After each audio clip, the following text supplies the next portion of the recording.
சூரத்துல் காஃபிரூன் இறை மறுப்பாளர்கள். இந்த இறைமறையின் 109ஆம் அத்தியாயமான இது அல் காஃபிரூன் இறை மறுப்பாளர்கள் என்று பெயரிடப்பட்டுள்ளது. காஃபிர் என்ற அரபு சொல்லுக்கு சத்திய உண்மையை மறுப்பவன், நிராகரிப்பவன் என்று பொருள்.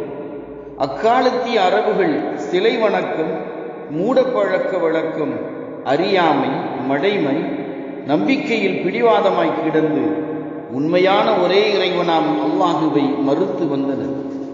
தாங்கள் பன்னெடுங்காலமாக நம்பிக்கை கொண்டு வழிபட்டு வரும் லாத், மனாத், உஸ்ஸா போன்ற தெய்வ சிலைகளை குறை கூற வேண்டாம், அவைகள் தெய்வங்கள் அல்ல என்றும் கூற வேண்டாம் என்று இறை தூதர் ஸல்லல்லாஹு அலைஹி வஸல்லம் அவர்களிடம் பேசினார்கள்.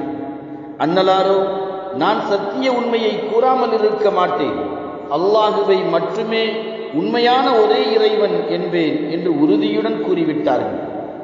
இஸ்லாமிய ஓரிரை கோட்பாட்டு பிரச்சாரத்தை விட்டுவிடுவதற்காக செல்வம், பதவி, பெண் என்றெல்லாம் எல்லாம் தருவதாகவும் ஆசை காட்டி அண்ணலம் பெருமானார் ஸல்லல்லாஹு அலைஹி வஸல்லம் அவர்களிடம் தூதுவிட்டார்கள்.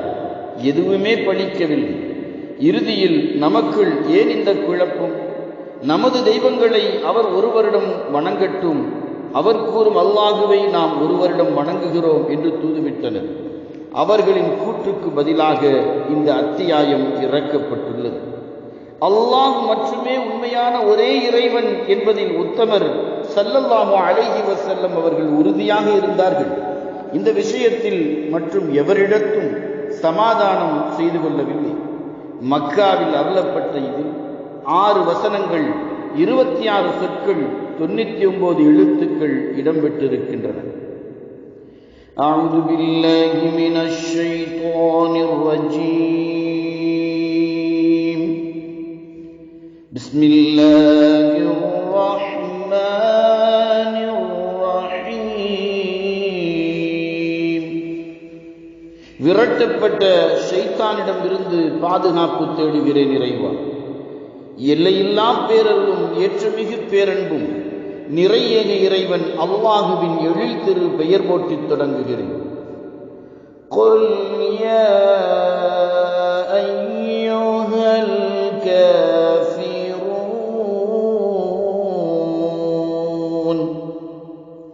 தூதரே, அந்த மாந்தர்களுக்கு கூறுவீராக, உண்மை இறைவனுக்கு நிகரான சிலைகள் வடித்து வழிபட்டு சத்திய உண்மை சித்தாந்தத்தை மனமுரண்டாய் மறுத்து நிராகரிப்பவர்களே, லா அஅ்புது மா தஅ்புதூன்.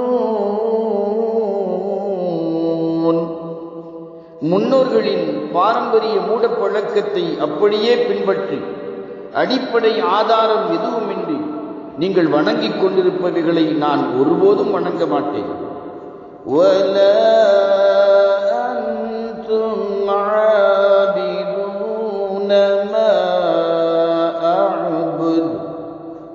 மேலும் அல்லாஹ் மட்டும்தான் உண்மையான ஒரே இறைவன் என்று திருவேத சான்றுகளுடன் பன்முறை உங்களுக்கு நான் எடுத்துரைத்து தெளிவுபடுத்தியும் நான் வணங்கும் அந்த உண்மை இறைவனை நீங்களும் விசுவாசித்து வணங்குவர்களாக இல்லை.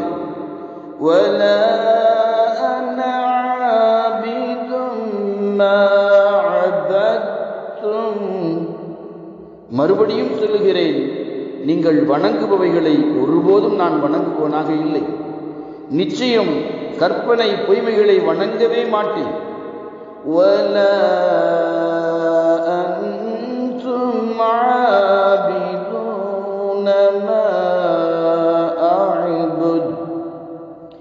மேலும் நான் வணங்குபவனை உங்களின் மூட நம்பிக்கை பிடிவாதத்தால் நீங்கள் வணங்குவர்களாக இல்லை. லக்கும் தீனுக்கும் வலிய தீன். சத்திய உண்மையை உங்களுக்கு தெளிவாக எடுத்துரைத்து விட்டேன். இனி உங்கள் மார்க்கம் உங்களுக்கு, எனக்கு என்னுடைய மார்க்கம்.